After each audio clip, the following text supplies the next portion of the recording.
بسم الله الرحمن الرحيم. الحمد لله الذي أكرم أولياءه بصنوف الكرامات وميزهم عن الأدعياء بخوارق العادات، والصلاة والسلام على نبينا المصطفى صاحب المعجزات وصحابته من خرقوا المألوفات. أما بعد، walaalayaal ilaahay baa mahad iska leh. mahadcelin ilaahay kadib waxaan doonayaa arrimo baryahan baraha bulshada la isla dhex marahayay oo video erayo ama muxaadaro anigu aan qabtay ku saabsanaa baraha bulshada la isla dhex marahayay ayaan rabaa inaan ka jawaabo, una jawaabo dadkii cawaamta ahaa ama caamada ahaa ee aqoonta diintu ay ku yarayd ee loo tusay si kale waxyaalihii anigu aan sheegay ama si xun loo tusay. mithaal waxaa ka mid ahaa waxyaalahan ka hadalnay sheekh cabdiraxmaan azaylaci oo ilaahay uu ku karaameeyey in uu nin xerowgiisa oo madaxa laga gooyey uu u noolaado. waxaa ka mid ahaa sheekhana sheekh cabdilqaadir aljiilaani oo asna ilaahay ku karaameeyey nin xerowgiisa ahaa ama khaadimkiisa ahaa inuu ilaahay u soo nooleeyo. waxaa ka mid a sidoo kale waxyaalaha la isla dhex maraayay sheekh cabdilqaadir aljiilaani baqhdaad inuu kabtiisa ka tuuray, dabadeedna uu masar nin jooga dhala khamraa oo hortaalay uu ku dhuftay oo daadiyey. inahaasaan rabaa marka saddexdaa masalo ayaan rabaa inaan ka jawaabo. diinta islaamku waxa ay ka qabtana aan sheego,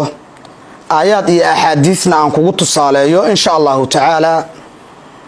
xaqa in la fahmaana ani iyo adigaba waa noo dan. su-aal baanse ka hormarinayaa walaalkayga muslimka ah oo meel kasta oo aad joogta, waxaan ku weydiinayaa, ma aaminsan tahay ilaahay wax walba inuu awoodo? qofkii dhintay inuu nooleeyo siduu markii horeba u dilay inuu awoodo ma rumaysan tahay? dabcan jawaabtaadu waa haa. waxaan kaloo ku weydiinayaa, ilaahay baryada iyo ducada inuu aqbalo oo uu ballan qaaday inuu aqbalayo ma rumaysan tahay? dabcan jawaabtaadu waa haa. intaa haddaa ila garato arrintii oo dhan intaasaa isku fuuqsatay. ilaahay wax walba waa awoodaa, qofkii dhintay wuu noolayn karaa. in allaha calaa kulli shayin qadiir. mar labaad ilaahay subxaanahu wa tacaala wuxuu yidhi, udcuunii ibarya astajib lakum, aan idin ajiibe. aayad kale ilaahay wuxuu ku yidhi, waidaa sa'alaka cibaadii cannii fa innii qariibun ujiibu dacwata daaci idaa dacaanii. addoommadaydu hadday aniga iga kaa su-aalaan waxaad tidhaahdaa ilaahay waa idiin dhow yahay, ruuxii baryana baryadiisa ilaahay waa ajiibayaa. baryadaada ilaahay inuu ajiibana waxaa lagu gaaraa cibaadadaada oo la badiyo. xadiisulqudsiya ilaahay subxaana wa tacaala wuxuu ku yidhi, addoonkaygu iiguma soo dhowaado waxyaalaha aan ku farad yeelay waxaan ka jeclahay, kamana uu zuulo addoonkaygu inuu iigu soo dhowaanayo sunnooyinka ilaa aan ka jeclaado. sunnooyinka inuu iigu soo dhowaanayo ka zuuli maayo ilaa aan ka jeclaado. haddii aan jeclaadana kuntu samcahu aladii yasmacu bihi, maqalkuu wax ku maqlayay anigaa u noqonayu ilaahay odhanaya. fa idaa axbabtuhu, haddaan jeclaado siduu cibaadada u badinaayo. dadka owliyada ah ee aanu ka hadlayno ee sida sheekh cabdiraxmaan azaylaci ama sheekha sheekh cabdilqaadir aljiilaani iyo dadkaasuna dad mujaahado iyo cibaado diinta ilaahay usoo khidmeeyey ayay ahaayeen, oo qaarkood marka taariikhdooda la warinayo lagu leeyahay 40 sano weysadii cishaha ay ku tukadeen ayay salaada subax ku tukan jireen, soon iyo mujaahado iyo salaatuleyl iyo sunno fara badan. haddaan jeclaado waxaan noqonayaa kuntu samcahu aladii yasmacu bihi, maqalku wax ku maqlayay, wa basarahu aladii yabsuru bihi, aragu wax ku arkahayay, wa yadahu latii yabdishu biha, gacantu wax ku qabanayay, wa rijlahu latii yamshi biha, lugtuu ku soconayana anaa u noqonaya ilaahay odhanaya subxaanahu wa tacaala. wala in sa'alanii, hadduu wax i weydiistana buu ilaahay yidhi, la uctiyannahu la wallaahi baan ku dhaartay uctiyannahu siiye ilaahay wuxuu isugu daray laam dhaarasho iyo nuun adkayn la yiraahdo ayuu ilaahay isugu daray in wixii uu su'aasho uu siinayo hadday wax noole tahay iyo hadday risaaq tahay iyo hadday caafimaad tahay ba ilaahay inuu siinayo ilaahayna waa isla garanay in allaha ala kulli shay'in qadir wax walba ilaahay waa awoodaa waanu isla garanay haddaba marka wala in istacaada bi la uciidannahu hadda magan galana waan magan gelinayaa buu ilaahay yiri haddaba marka quraanka aanu fiirino suurada la yiraahdo suuratul baqara ee suurada quraanka ugu dheer faatixada ku xigtay suurada labaad ee quraanka ah 5 meelood oo kamid ah ayuu ilaahay wuxuu ku sheegay subhanahu wa ta'ala dad dhintay oo soo noolaaday dad dhintay oo la soo nooleeyay buu ilaahay quraanka ku sheegay suuratul baqara buu 5 meelood ilaahay uga sheegay subhanahu wa ta'ala waxa kamid ah xisibka ugu horeeya reer banu Israa'iil nin kamid aha wuxuu dilay walaalkii si uu u dhaxlo xoolihiisa nin taajiruhu ahaa ilmana ma uusan dhalin walaalkiis baa hunguri uga jiray in uu xoolahan ka dhaxlo dabadeedna waa horu u dhiman waayay wuu dilay markuu dilana kiis iska waal buu dacwo u soo oogay oo yiri walaalkay dhiigiisi baan raadinayaa xaqi walaalkay baan doonayaa dabadeedna nabiyullaahi Muusa alayhi wa ala nabiyina afdhalis salatu wa tammi tasliim ayaa loogu tagay dacwo ilaahayna wuxuu nabi Muusa amray inay nimankaanu neef loo gowracaan adl neefkaas loo kamidana ay ku dhuftaan meydkuna waa noolaan doonaa waana hadli doonaa ilaahay waa tan uu oranayo faqul nadribuhu bi ba'dihha kadhalika yuhyi Allahu al-mauta wa yuriikum ayatihi la'allakum ta'qilun waxaanu ku niri cad kamida neefka looda cad kamida meydka ku dhufta kadhalika yuhyi Allahu al-mauta sidaasa ilaahay kuwa dhintay u nooleeya wa yuriikum ayatihi ilaahayna aayadkiisa ayuu idin tusinaya la'allakum ta'qilun hadii aad aqli leedihiin si aad aqli u yeelataan hadaad wax garanaysaan way sidoo kale waad garanaysaan thumma ba'athnaakum min ba'di mawtikum la'allakum tashkurun wa idin soo noolaynay markaad dhimateen kadib baan idin soo noolaynay si aad u shukrisaan alam tara ila alladhina kharaju min diyarihim wa hum ulufun hadara al-maut kuma naankun ayagoo ahay geeri ka carareen faqala lahum Allahu mutu ilaahay dhintu yiri waa baabeen thumma ahyahum ilaahay waa soo nooleey inna Allaha ladhu fadlin ala an-nasi ilaahay dadka tafadul buu ku leeyahay walakin akthara an-nasi la yashkurun laakin dadka in badan oo kamida ma shukrinayaan waxa kamida ninkii Uzayr ahaa أو كالذي مر على قرية وهي خاوية على عروشها وإلهي أقول رمى آيات داس أساقا إيا دمير كيسيبا بقول صنو أي ميد أهايين كدبنا إلهي وسنو ليي مركاسو وحير أعلم أن الله على كل شيء قدير وحان أقهي إلهي وحوال بينه أوده مدى سنة نبي الله إبراهيم عليه السلام وحو إلهي كير ربي أرني كيف تحيي الموتى إله واحد انتي سيدا أظن وليسو بل يتس إلهي وحو كير أولم تؤمن ومي أضر رمين قال وحو بلا ولكن ليضمئن قلبي وان رمي لكن قلبي هايقو حسله إله يتس إلهي وحو أمر كسي أفر شمبرادين وساقبته مدحيضا إنو كجره مدحيضا أكتيس أو كوهيستو shimbirahaas hilbahoodana intuu jarjaro suqaar ka dhigo inuu isku walaaqo dabadeedna uu afar qaybood ka dhigo qayb walbaba uu buur saaro buuraha waaweyn kamida kadibna wuxuu ilaahay ku yiri thumad'uhunna kadibna u yeer magacyadooda ugu yeer yaatiinaka sa'yan ayagoo ordaayay ku imaanayaan hilibkiiba isa soo aruursanaya cadba meel buu u doonanaya waa isa soo aruursanaya kuuskiiba imaanaya madaxii agtaada yaalo ku dhaga waana noolaanaya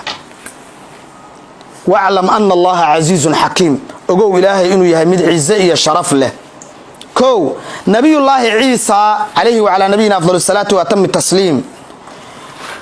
wuxuu nabi ciise ahaa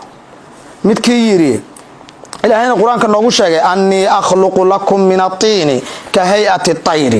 sida shimbirtii baan dhooba idinkugu samayn dhoobu soo qaadi wuu kuuskuusayaa sidii shimbirtii buu u samaynayaa nabi ciise fa anfukhu fihi markaasaan afuufaya fayakunu tayran wa duulaya shimbir duulaysa buu noqonayaa biidnillah nabiyullaahi ciisa ilaahay subxaanahu wa ta'ala ilaahay baa nooga xikaayoonaya inuu nabiyullaahi ciisa inta dhooba sameeyo uu nooleyn jiray afuufid uu ku nooleyn jiray ee ay noolaan jirtay dhoobadaasu wuxuu kaloo ilaahay subxaanahu wa ta'ala uu noogu sheegayaa markuu ka xikaayoonaya nabiyullaahi ciisa inuu leeyahay wa ubri'ul akmaha wal abrasa wa uhyil mawta biidnillah wa ubri'ul akmaha kuwa indhahaba aan loo abuurin ee ayagoo indhala-aana dhashay ayaan daaweeyaa wal abrasa kuwa baraska qaba baan daaweeyaa wa uhyil mawta kuwa dhintayna waa aan nooleeyaa buu leeyahay nabiyullaahi ciisa alayhi wa ala nabiyina afdalus salati wa atammu tasliim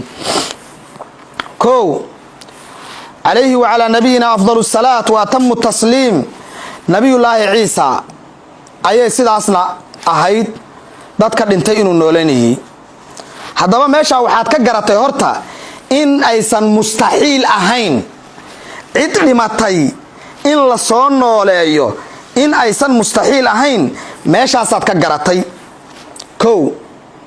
waxaa kaloo rabaa waxaad dhihi kartaa dadka aad noo tirisay nabiyaal waaye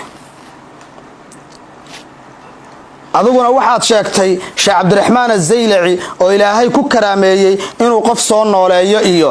Sheekh Abdulqaadir Al-Jilaani oo Ilaahay ku karaameeyay inuu qof u soo nooleeyo ayaad noo sheegtay waxaan ka rabnaa marka qof aan rasuul ahayn oo qof soo nooleeyay Ilaahay uu ku karaameeyay ma jira haye Imam Bayhaqi wuxuu soo saarayaa ابن أبي الدنيا أنا وصو ساريا إمام أبو النعيم وصو ساريا حديث أنس بن مالك لقورنا يا الروايات فرابضا عنا كيمد أي صو ساريا أنت صو علماء أنس بن مالك وحورنا يا كنا في الصفة بل بلدين مزايد كالنبي كدم بيسان وكسقنين عند رسول الله رسول كان لجوجني فأتت امرأة مهاجرة ومعها ابن لها قد بلغ waxaa timid islaan soo haajirtay maka ka soo haajirtay madiina u soo haajirtay ilaahay dartiina u soo baxday ayaa noo timid wiil bay wadataa marka wiilkii asaga ahaa waxa ku dhacay cudurkii madiina ay caanka ku ahayd malaariyada la dhihi jiray famarida ayaaman wiilkii maalmo ayuu xanuunsanaa thumma qubida wiilkii wuu dhintay waa la qiblooday فغمضه النبي صلى الله عليه وسلم النبي صوبنا عندها الله بي oo nabiga sakaraadiyay nabiga hortiisa ku nafbaxay nabiga indhaha u laabay wa amara nabigu wuxuu amray bijihazi meydka in la diyaar gareeyo kafan la doono qabrigii la qodo garweyntii iyo badiilkii la raadiyo oo meydkan la diyaariyo ayuu nabigu amray فلما أردنا أن نغسله مركان دمعني بيرين أنس إن نغنو مركي آنو دمعني أيو قال النبي وحيري يا أنس أنسو إئتي أمه هو يدي أتك فأعلمها سو أغيسي ويلكيدي إنو لنطي فجاءت حتى جلست عند قدميه هو يوالو تغي ويلكاغي وادنتا ليري قال كو أجر كسبو دوغدنا وحي أهي دوغ إن دولا أهي ويصاب بحضي مركا حتى جلست عند قدميه ويلك لبدي سلقود أكتوضي فريست فأخذت بهما لبدي اللقود كلكتي وقالت وحي ترى أيضا مرك إلهي بريسة اللهم إني أسلمت لك تطوعا إلهو أذيقان كوسو إسلامي أيضا عذنا إخس بينين وخلعت الأوثان زهدا سنم يدي عابد الدودين قورت إذا كسيبتي أنا أذيق كوسو زاهدو نعيب أن أيقا نعيب أن أقسو التبي وهاجرت إليك رغبة جعيلا كوقبا إله يوم كأغسو هجرودون مدينة أؤمد اللهم لا تشمت بي عبدة الأوثان إلهو كو سنم كعابدها يقول فرحت جلين ولا تحملني من هذه المصيبة ما لا طاقة لي بحمله مصيبة أن ما أودي كري وحانا أودي كرين إلهو اللي قلتها إيسارين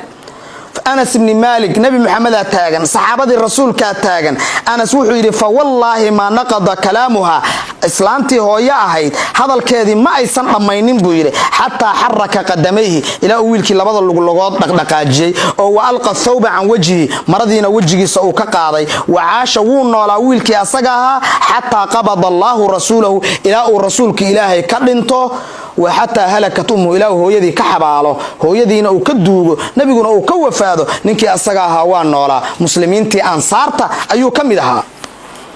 haddaad walaal marka nabi maxamed hortiisa gabar saxaabiyada oo ansaar ah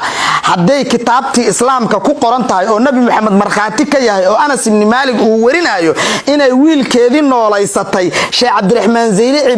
baa noolaystay xerowgiisi iyo Sheikh Abdul Qaadir baa khaadimkiisi noolaystay maxaad ku diidaysaa kulligoodba ilaahay baa nooleeyay adooma ilaahay bariyayna ahaayeen maxaad ku diidi kartaa maxaad u qariibsanaysaa waan garanayaa waxaadan u qariibsanaysid intaanaadan ogeyne intaan caawa ogow intaan haddaad ogaato waan hubaa inaysan wax la yaab leh kula noqon doonin in qof dhintay inta ilaahay la baryo inuu soo noolaado wax la yaab leh inaysan kula noqon doonin waan hubaa sidaas oo kale imaam Ahmed ibn Hanbal kitaabkiisa kitaabu zuhdiga la yiraahdo wuxuu ku warinayaa warqadda 17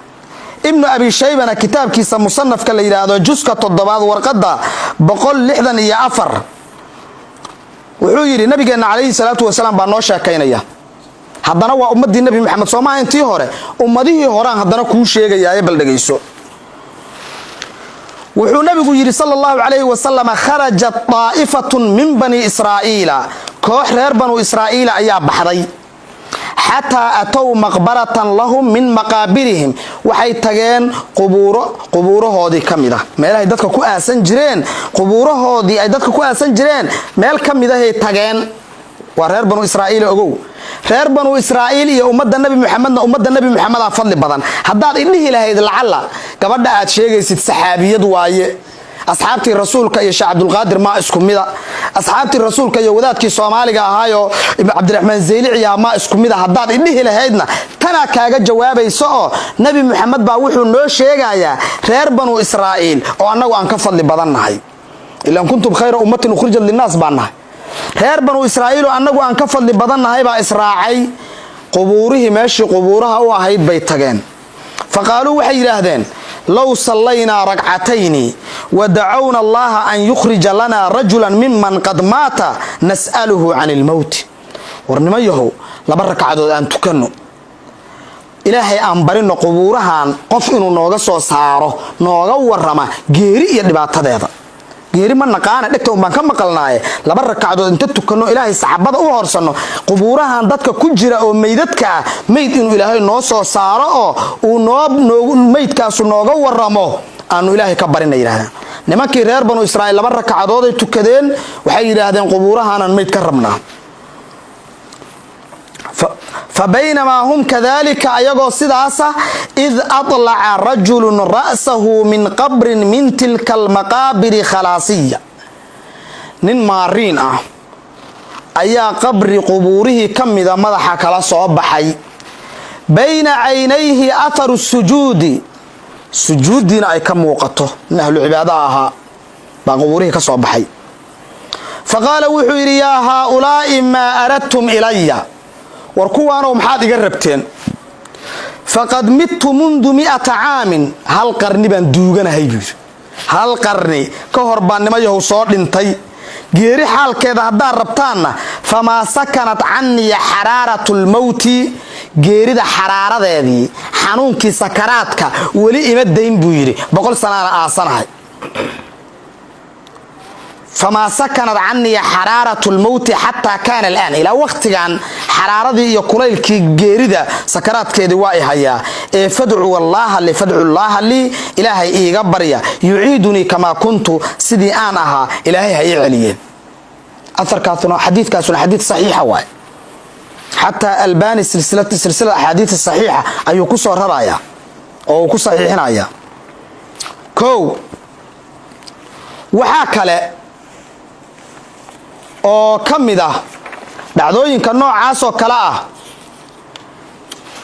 nin saxaabadii iyo taabiciintii iyo rag badan oo kamida oo arintaas oo kale ay ka dhacday. xaafid suyuuti kitaabkiisa sharx suduur la yiraahdo warqada 222 wuxuu ku soo saarayaa ibn abi dunyana uu warinayaa oo uu ka warinayaa abdullah shaamiyi. ibn abi dunya waa culamadii qarnigii saddexaad qurunul mufaadala weey. wuxuu leeyahay kitaab buu leeyahay kitaabkan waxa la yiraahdaa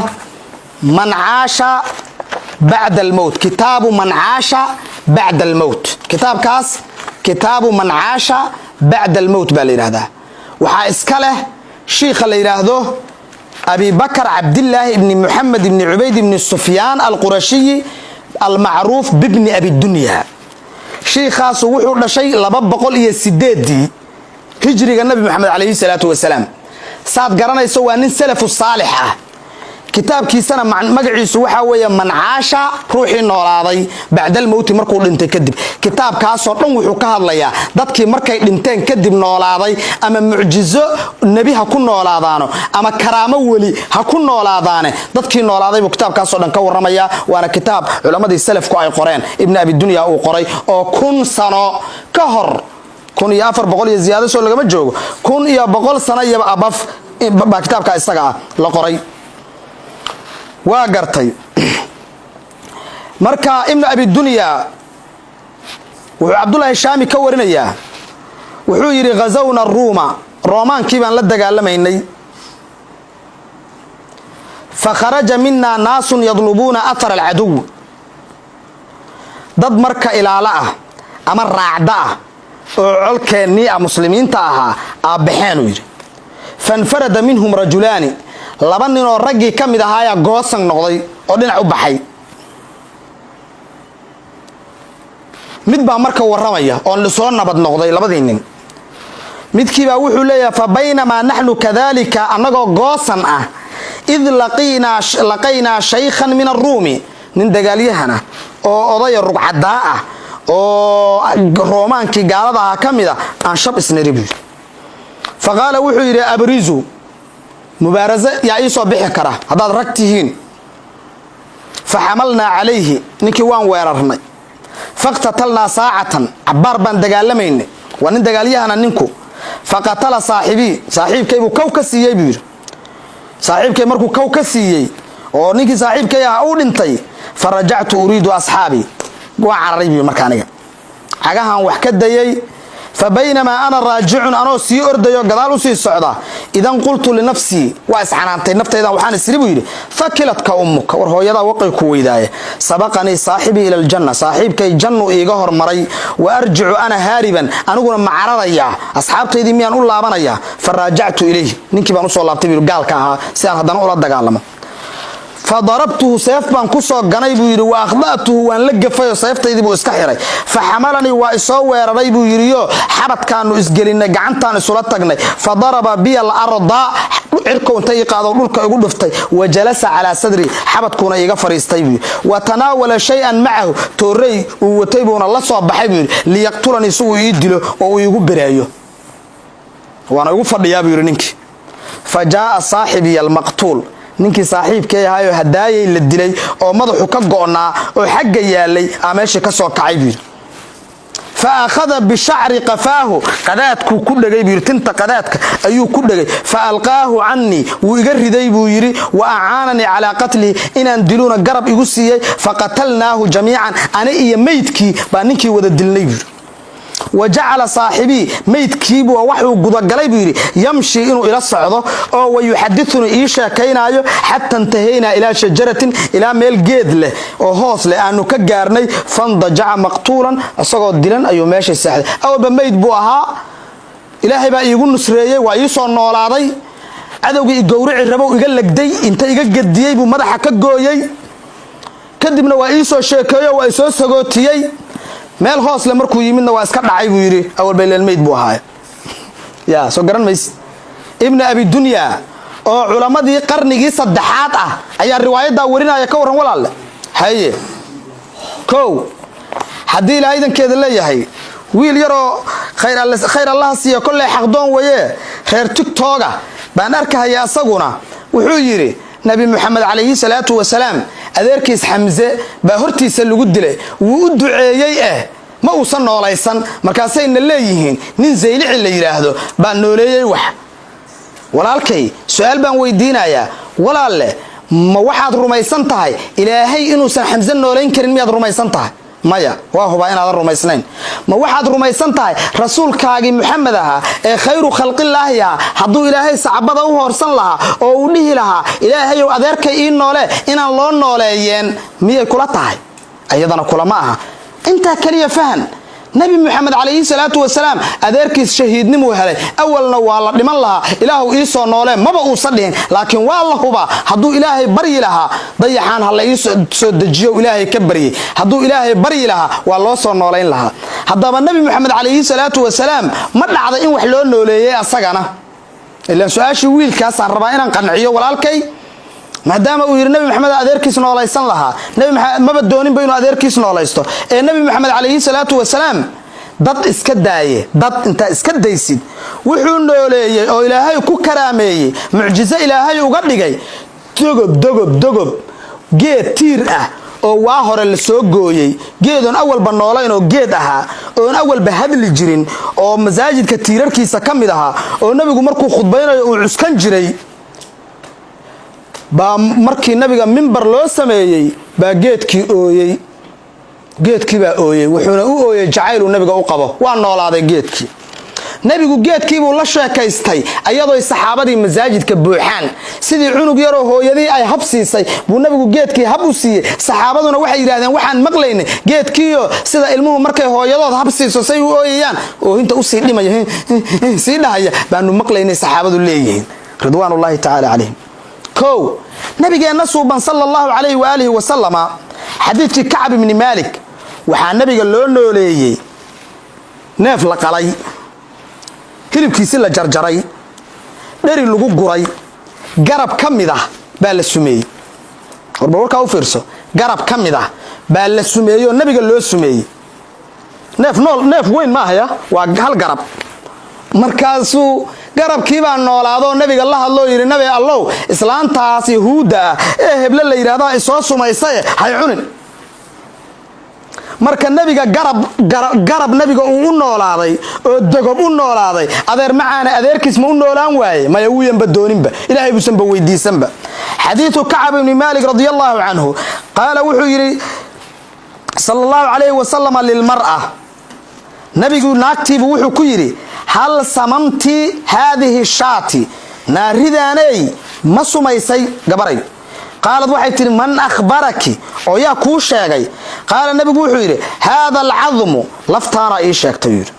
laftana gacanta ku haayo tabarani ba xadiidka warinaya mu'jam al-kabir ku warinaya abdur razzaqna kitabka musannafku ku warinaya albani hatta fi qasiruhu ku soo raraya oo saxiix inuu yahay sheega waliba laftaan aan gacanta ku haayo aan markaan cuni rabay ay ila hadasho itiri laftiya noolaatay ogow dhagaxan qururuxa baa nabiga calayhi salaatu wasalaam saxabka inta ku soo qaado ay u noolaanayeen oo istasbiixsanayeen kow xadiithu jaabirna waxa ku sugnaa akhbaratni hadhihi dhira' shanshadana ii sheegtay inuu nabigu yiri sallallahu alayhi wasallam sidoo kale xadiith mursala oo ma garanaysaa imaamka ma uu wardi la yiraahdo oo kitaabkiisa a'laamu nubuwa uu ku warinayo qaadiciyaadna uu ku soo saarayo kitaabkiisa ash-shifaa bi ta'riif huquuq al-mustafa fasalka fi ihyaa' al-mawta iyo wa kalaamihim warqada 320 nabigeena calayhi salaatu wa salaam nin u yimid nin baa nabiga u yimid salawaatu rabbi wa salaamuhu calayhi markaasuu wuxuu u sheegay ninku waa muslimay wuxuu u sheegay annahu taraha bunayatan lahu fi wadi kada gaaladii hore ee qureysheed gabdhaha way noolal duugi jireen waydal mawudatu su'ilat quraanka waataad ku aragtay gabar uu dhalay inuu noolal duugay oo uu haadaan ka tuuray buu nabiga u sheegay sallallahu alayhi wa sallam fandalaqa ma'ahu ila alwadi nabigu waadigii buu u raacay فقال لها وحو نبيغو gabadhii ku yiri waa gabar waa hore waagu ninkaanu gaalka ahaa gabaru haadaan ka tuuray waaye ogow waa hore dhimatay ونبي مقعد وقول واقع وحكير يا فلانة قبضي هبلا هيدي أحيي بإذن الله إله إذا كيسا كسر نولو فخرجت قبضي الله فيها هذه وحي باباي وصابح دي وهي تقول أيضا نهيسة لبيك وسعديك كأجيب إجابة بعد إجابة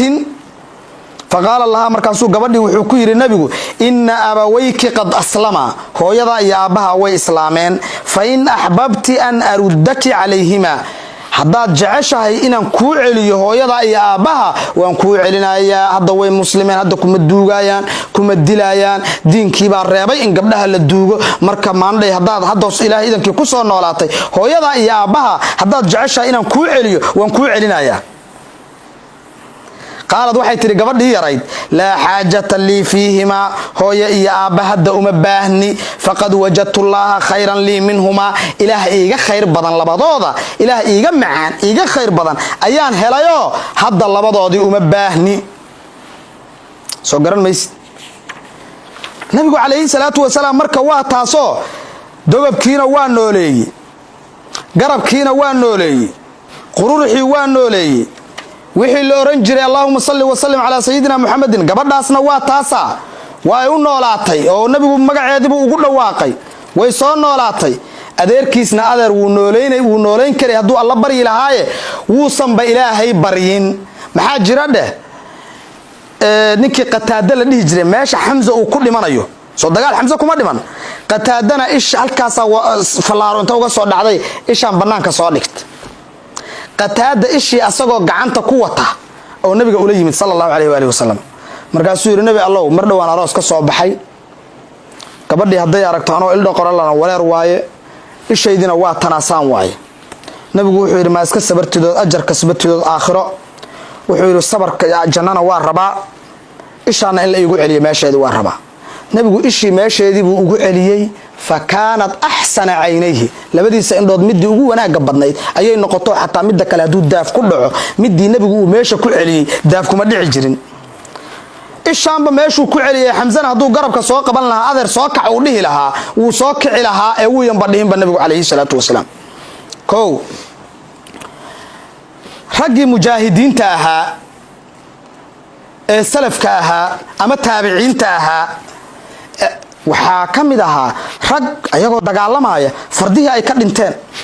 ama dameerihii ay ka dhinteen gaadiidkii uu ka dhintay adigu ee soo noolaystay ee ku dagaalamay ama ku dangaaray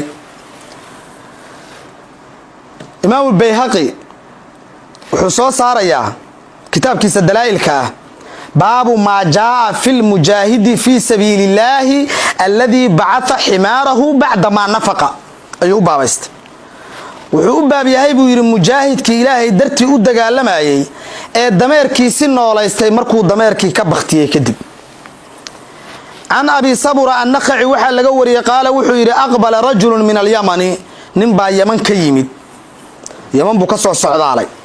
فلما كان في بعض الطريق وضد برتنكيدي markuu soo marayo nafaqa himarahu himarkiisi baa dhintay nafaqa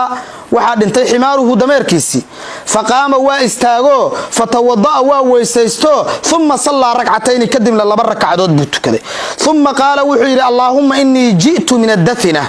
meesha dadina la yiraahdaan eebo ka imid mujahidan fi sabilika diinkaagana u jihaaday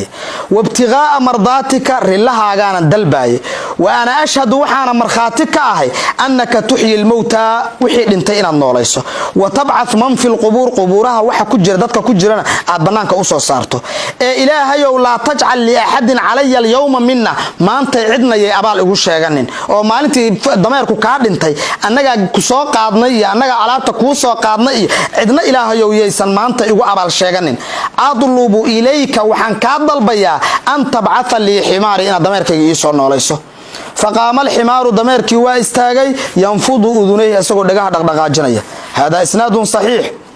اسناد صحيح واي وسند صحيحه واغرتي ابن تيميه الحراني فتاويسا wuxuu ka soo radaya markii uu karaamaadka awliyada ka sheekeynaa juska 11aad warqada 280 wusla ibn ashyam ninka la yiraahdo wuxuu yiri maata farasuhu ninka faraskiisi baa dhintay wa huwa fil ghazwi asagoo duulaan ku jira فقال وحي اللهم لا تجعل لمخلوق على يمنا إلهي مخلوق aniga maantay abaal yuu igashanin wadaca allaha caza wajalla ilaahay buu baryay fa axyaa lahu farasahu ilaahay faraskiisii buu u nooleeyey falamaa wasala ilaa beytihi gurigiisii markuu faraskii ku gaaray qaala wuxuu yidhi yaa bunaya wiilkaygiiow khud suruja alfarasi faraska koorihiisa qaad nooga soo qaad kooraha fa innahu caariyuu ahaa faraskuye faras wakhtigiisii dhammaadoo dhintay aan ilaahay ka baryay inuu ii soo nooleeyo ilaahna waa ii soo nooleeyey hadda faraska kooraha nooga daji fa akhada surajahu faraska koorihiisiibuu wiilkii soo qaaday fa maata alfarasu faraskiina meeshii ayuu ku dhintay waa lagu soo dangaaray taasu marka waxaa weeyaan sheekh cabdiraxmaan azaylaci baa xerowgiisii ilaahay u soo nooleeyey sheekh cabdulqaadir aljiilaani baa xerowgiisii ilaahay u soo nooleeyey ciddii iimaan iyo diin raadinaysay daliilna raadinaysay meeshaasay uga dhammaatay bay ila tahay waxaa kaloo jirtay ayadana sheekh cabdulqaadir aljiilaani sheekh saciid buu ahaa baan u malaynaya ninka sidaa yidhi ee riwaayaddaa sheegayay karaamadaas sheegayay sheekh cabdulqaadir aljiilaani baa kabtiisii inta tuuray oo baqhdaad ka tuuray ayay kabtii waxay daadisay nin khamro cabbi lahaa khamradii hor taallay bay daadisay kabtii karaamana waaya iyaduna ilaahay baa addoonkiisa ku karaameeyey maadi maa tahay walaalkayow haddii maantay lagu yidhaahdo gantaal baa waxaa laga soo tuuray meel hebla markaasuu qaarad hebla wax ku baabi'iyey telefishinka iyo idaacadda haddaad ka maqasho gantaal casriyaha la keenayoo qaaradaha isaga goosha oo meesha inta laga tuura meel hebla wax ku baabi'iya argaaladu khatarsana baad leedahay haddii lagu yidhaahdo ilaahay baa addoonkiisa inta karaameeyuu kabtiisa tuuray meel hebla wax ka baabi'isayna baciiday kula noqone waa la yaabee sheekh cabdulqaadir aljiilaani wuxuu ahaa weli ka mida ummadda nebi muxamed haddaba waxaan idiin sheegi rabaa weli ka mid ahaa ummaddii reer banu israa'iil nebi sulaymaan ummaddiisii weli ka mid ahaa baan idiin sheegayaa oo carshigii boqortooyadii balqiisa yaman inta ka tuuray asna falastiin ku tuuray yamanuu ka tuuray yaman falastiin buu ku tuura kab waaba la tuuri karaaye carshi sariirtii boqortooyada oo 100 qof xataa aysan hinjin karin kabtayda anaaba tuuri kara anigaaba gacantayda ku tuuri kara ama lugta haddaanba ka tuuray albaabkaas gaaraysa macquulba waaye in la tuuree carshu balqiisa qur-aankaa noo sheegaya yamanaa laga tuuray waxayna tagtay meesha la yidhaha falastiin yaana tuuray nin nebi sulaymaan ummadiisa ka mid a ninka nebi maxamed ummadiisa ka mid a kabtiisa intuu tuuro inay ciraaq tagtay maxaa ugu diiday marka inay tagtay meesha la yidhaha masar inay tagtay maxaa ugu diiday aayaddan qur-aankaa dhegayso nabiyullaahi sulaymaan ayaa wuxuu u jeeday balqiisa iyo colkeedii oo soo socda markaasuu raggiisii la fadhiyay wuxuu ku yidhi yaa ayuha almala'u ayukum yaatiinii bicarshiha qabla an ya'tuunii muslimiin war raggiinaan meesha fadhiyow gabadhaas carshigeedii sariirteedii boqortooyada iyo kursiga xafiiskeedii madaxtooyada yaallay yaa ii keeni kara intaysan ii imaanin ayadoo muslimada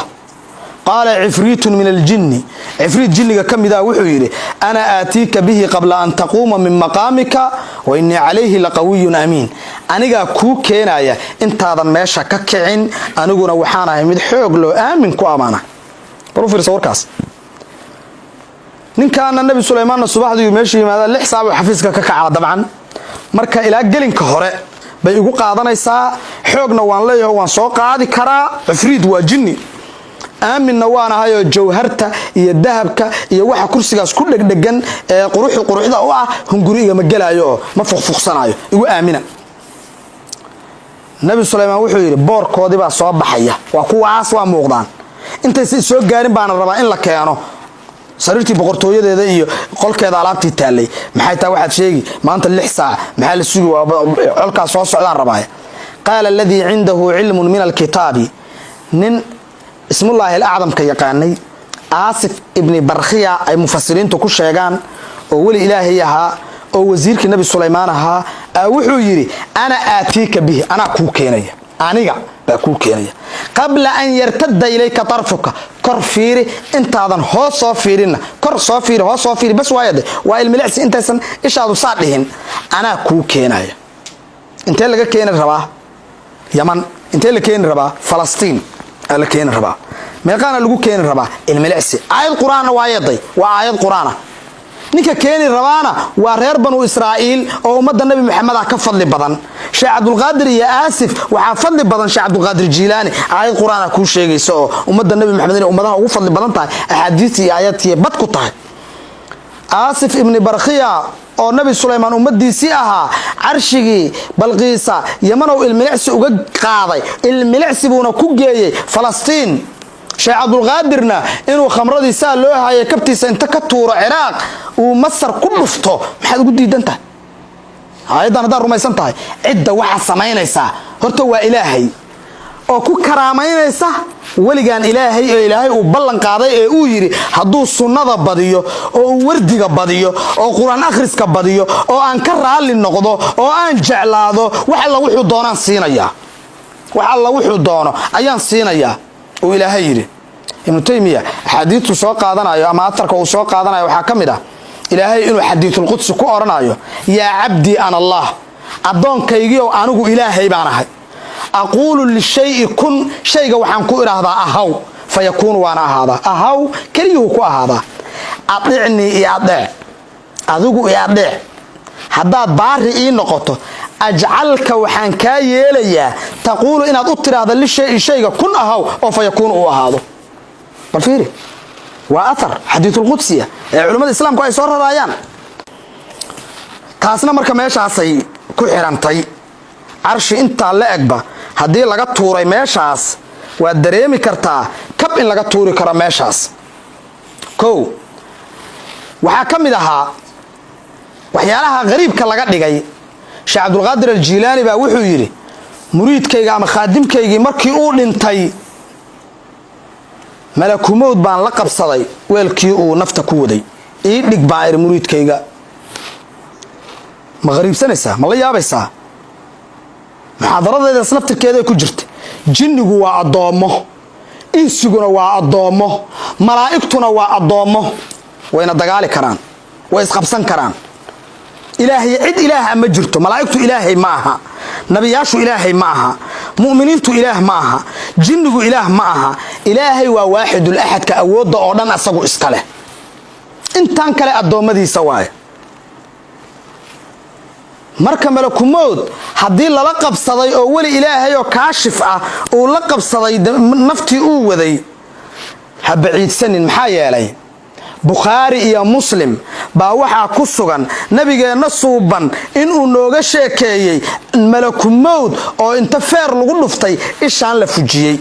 malakumowd feer inta lagu dhuftay ishaan la fujiyay oo asagoo ishu fuqsan tahay ilaahay ku laabtay oo ilaahay ishiisa oo meeshiisa ugu celiyay Bukhari iyo Muslim ay ku sugan tahay nabi maxamed aana noo sheegay sallallahu alayhi wa alihi wasallam حديث كاسب إمام أبي هريرة لقورنية أخرج البخاري ومسلم عن أبي هريرة رضي الله عنه أنه قال أرسل وحال الدري ملك الموت إلى موسى عليه السلام نبي موسى الله الدري نفتك السوقات بالليل موسى نفتك السوقات ملك الموت فلما جاءه مركو يمد سكه وافاري فقفأ عينه إشي سبو فجي إله با soo diray malakumowd nabi Muuse nafta ka soo qaad leeyri ishu inta ku dhuftay buu ishii oo dhan fujiyay sheekh abdul qaadirna muxuu noo sheegay dambiishan la qabsaday buu khalaas nin dambiishu la qabsaday ninna waa feeray labada ninna waa wali iyo rasuul way kala karaamo badan yihiin nacam oo rasuulka karaamo badan oo awliyadu rasuusha karaamo kuma gaaraan رسوشا كفضل بدن معناه لكن وحي أي أنصحضي كل ما صح أن يكون معجزة للنبي يصح أن يكون كرامة للولي وحو الباء أي أنصحضه إن أي كرامة النقط معجزين النقط النبي مؤمن كولي أهنا كرامة النقط كرتا ننكي لديه جرى ملك موت فرجع إلى ربي جيبه الله أبطي فقال وحيري أرسلتني إلى عبد لا يريد الموت إلهي أضون أن قريب الدونين أياد إيدر طيبير إيش هيدي الضي فرد الله عينه إلهي إيشي سيبو ماشي عليي ملك موضوع ناوعة إلهي أتغي إلهي يصان الله يسوق قالوا يري أضون وحاد إيدر طي إنو لنتبع أنا الربين إيشي سيبو ماشي سوق عليه وقال وحونا كيري ارجع إليه نبي موسى كلابو فقل له وحد كتر هذا يضع يده على متن ثور دبي قعنت الدشها كسار فله بما غضت يده بكل شعرة سنة انت قعنتي سؤال دباشة oo dhagar ah inta gacantiisu ay daboosho dibigaasa tin walba oo kamida oo hal sana ah oo leeyahay intaas noolaana qaala wuxuu yiri ay rabbiyo thumma ma kadib maxaa ka dambeeya qaala wuxuu yiri al-maut kullu nafsin dha'iqatul maut waaritaan horta ma jiro waa dhiman laakiin waxa aad malakumood maanta aad ku dagaasheen oo aad gacanta ugu qaaday gacanqaadka uu ka dhacay soo geeri nacayb maaha cabaar aad noolaatide dibi korka gacanta ka saar inta timood ee gacantaadu ay qabato aad tin walba hal sana lagu siinayaa ma nabi Muuse wuxuu yiri kol iyo laba gooraba hadaan dhimanayo haddaba aan dhinto yiri ilaahayow haddaan isdhiiban ogolahay meesha marka walaalayaal maxaa nooga cadaatay waxa nooga cadaaday malaku mawd inuu yahay adoon ilaahay karaamaysan khidma ilaahay ku jira subhanahu wa ta'ala awliyada iyo anbiyaduna ay yihiin adooma ilaahay oo karaamaysan oo ilaahay raali ka yahay ay yihiin walaalayaal marka saddexdii mas'alo ee wareerka idin gelisay waan idin kaga jawaabay laakiin waxa la idin ka rabaa diinteenu waxa weeye معقول ميا بل وركان دغيستا ما aha diintu معقول ميا بل وركان دغيستا diintu shaqo kuma leh diinteenu waa yu'minuuna bil ghaybi qofka iimaankiisu waxa la rabaa inuu ghayb rumeeyo waa la dhimana qabriga lagu gelina waa lagu duugaya lafa baabaad noqonaysa hatta waa damba qabriga hadii la qodo hal xabba laga ma helaayo waa baabaaday kadibna waa lagu soo noolayna qiyaama lagu keena janna lagu geeyna ama naara lagu geynaya hadii aqligaaga u bandhigtid ka war macquul miya hadaa tiraahdeed ka war may hadaa tiraahd ma ka yeelaya aqligu aqlaani baadna noqonaysaa mulhid baad noqonaysaa wujuudka ilaahay baad diidaysaa ilaahay baad dhihi doontaa macquul miya waxaan la arkaynin inay jiraan oo ilaah la dhaho macquul miya baad dhihi doontaa marka mulxidiin ha noqonina wixii diin ku saabsanna shacabkiiyo ama caamadii adinka oona laga yaabo inaadan hal kitaab akhrisan ilaahan idinku dhaariyay idinkoo laga yaabo hal kitaab waligiin inaydan akhrisan idinkoo laga yaabo haddaad damacdaan culimada inaad kula yootantaan diintii oo aad tirahdaan bal sheekhan dhageysta waxa uu leeyahay aad tirahdaan soo diin la'aanu idinku dhici mayso diin la'aanu yeesa idinku dhicin ee waxaad yeeshaan diinta culimada uga leexda waxaad aan idin sheegayo waa aayad iyo xadiid udaaya cid walba waxa ay taqaano dhakhtarka caafimaad ku yaqaana wixii caafimaad uu ku sheego macquul miya aniga calooshayda inuu gooriyaan ku jiro inaad dhahdid maaha waa inaad u hoggaansantaa dhakhtarka nin walba meesha uu ku fiican yahay oo wax ka yaqaano oo wax kaaga sheego waa inaadan ku qabsanin diintii marka maanta waxaad moodaaba inaad laga dhigtay waxun Facebook iyo TikTok iyo YouTube iyo lagu kala kacsado oo